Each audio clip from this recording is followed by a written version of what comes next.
வாழ்வில் இருள் நீக்கி ஒளி சேர்க்கும் தை அமாவாசை மகத்துவங்கள் கடைப்பிடிப்பது எப்படி என்று இந்த பதிவில் பார்ப்போம்.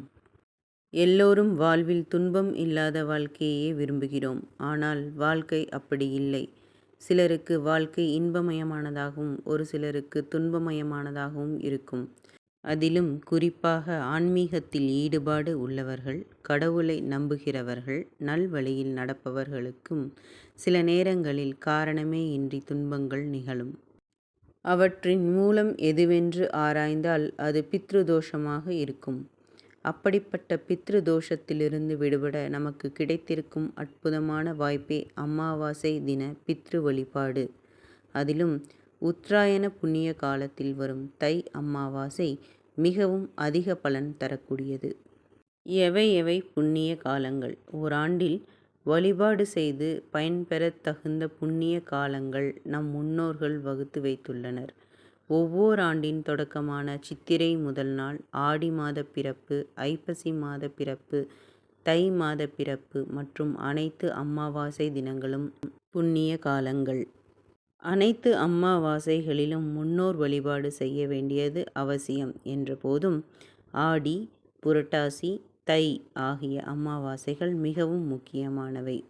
ஒருவேளை அனைத்து அமாவாசைகளிலும் வழிபாடு செய்ய இயலாதவர்களாக இருந்தால் தவறாமல் இந்த 3 அமாவாசைகளிலும் முன்னோர் வழிபாட்டை செய்ய வேண்டியது அவசியம். காரணம், இந்த மாதத்தில்தான் பித்ருக்களின் வருகையும் புறப்பாடும் நிகழும். தீராத தொல்லை, காரியங்களில் தடை, சுப நிகழ்ச்சிகளில் தடை என்று கண்ணாலும் அறிவாலும் அறிய முடியாத தடைகள் வாழ்வில் ஏற்படுகிற போது நாம் நம் ஜாதகங்களோடு ஜோதிடரை அணுகி அதன் காரணங்களை அறிய முயல்வோம்.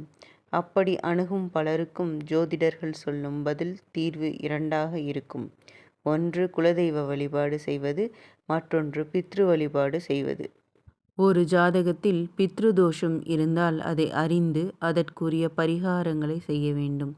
ஒருவர் பிறந்த ஜாதகத்தில் லக்னத்துக்கு 1, 5, 7, 9 ஆகிய இடங்களில் ராகு அல்லது கேது இருந்தால் அந்த ஜாதகம் பித்ருதோஷம் உடைய ஜாதகம் என்கிறார்கள். மேலும் ஜாதகத்தில் சூரியனோ சந்திரனோ ராகு அல்லது கேதுவுடன் சேர்ந்திருப்பதும் பித்ருதோஷத்தை குறிக்கும். லக்னத்திற்கு 4ஆம் இடத்து அதிபதியும் 5ஆம் இடத்து அதிபதியும் சேர்ந்து லக்னம், 5ஆம் இடம், 4ஆம் இடம் ஆகிய இடங்களில் ஒன்றில் இருந்தாலும் பித்ருதோஷம் ஏற்படும்.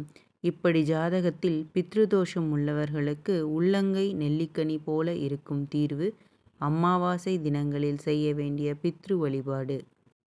ஏன் தை அமாவாசை முக்கியம்? தை அமாவாசை அன்றுதான் அன்னை அபிராமி அபிராம பட்டருக்கு வானில் இருள் நீக்கி ஒளி சேர்த்தாள்.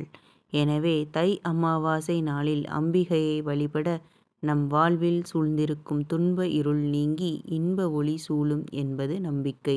இந்த நாளில் இறை வழிபாட்டோடு பித்ரு வழிபாடும் செய்வது மிகவும் அவசியம்.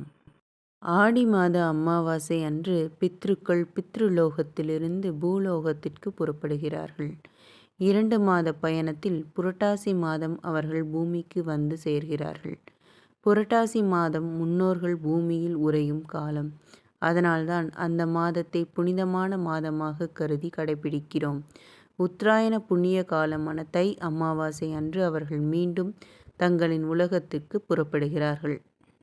நம் வீடுகளுக்கு வந்து தங்கியிருந்து கிளம்பும் உறவினர்களை எப்படி நாம் நல்ல முறையில் போற்றி அனுப்புவோமோ அப்படி பித்ருக்களுக்கு தை அமாவாசை நாளில் தர்ப்பணம் முதலிய வழிபாடுகளை செய்து வழிபட்டு அனுப்ப வேண்டும். அவ்வாறு செய்தால் அவர்களின் ஆசிர்வாதம் நமக்கு முழுமையாக கிடைக்கும். கடன் பிரச்சனைகளை தீர்க்கும் நீத்தார் கடன் வழிபாடு. நீத்தார் கடன் செய்வது சிறப்பு வழிபாடு அல்ல, அது கடமை. மனிதனாக பிறந்த ஒவ்வொருவரும் செய்ய வேண்டிய கடமை. இதை செய்தால் பலன்கள் பல கிடைக்கும் என்பது உண்மைதான். நன்றாக வாழ்கிறோம், நமக்கு எதற்கு இவை என்று யாரும் ஒதுக்கி தள்ளக்கூடாது.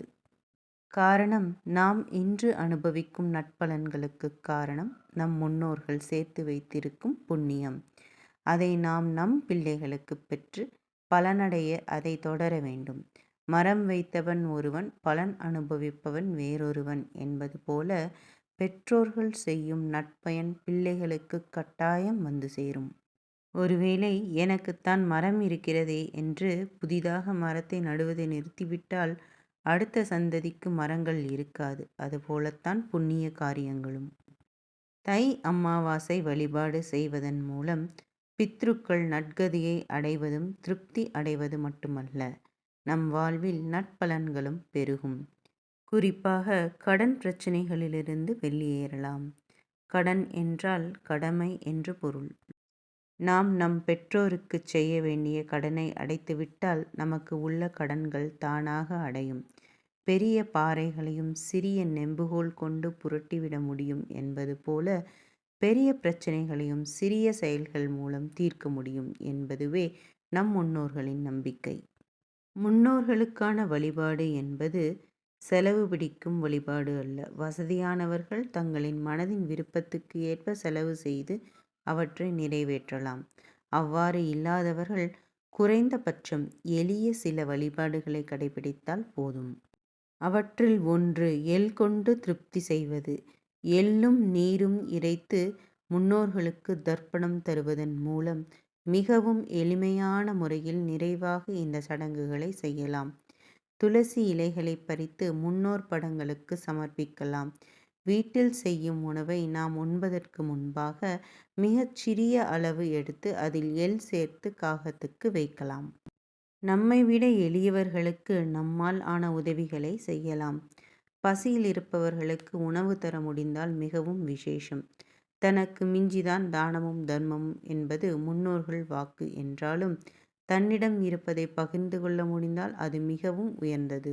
வழிபாடு செய்ய உகந்த புண்ணிய தலங்கள்: ராமேஸ்வரம், திலதர்ப்பணபுரி, திருப்புல்லானி, திருவள்ளூர் ஸ்ரீரங்கம் அம்மா மண்டபம், திருவெண்காடு, திருவாரூர் விளம்பல் பதஞ்சலி மனோகரர் கோயில், கருங்குளம், அகரம், பவானி கூடுதுறை, திருப்புல்லம் பூதக்குடி, திருக்கண்ணபுரம் என்று தமிழகமெங்கும் பல்வேறு திருத்தலங்களில் தை அமாவாசை வழிபாடுகள் சிறப்பாக நடைபெறும்.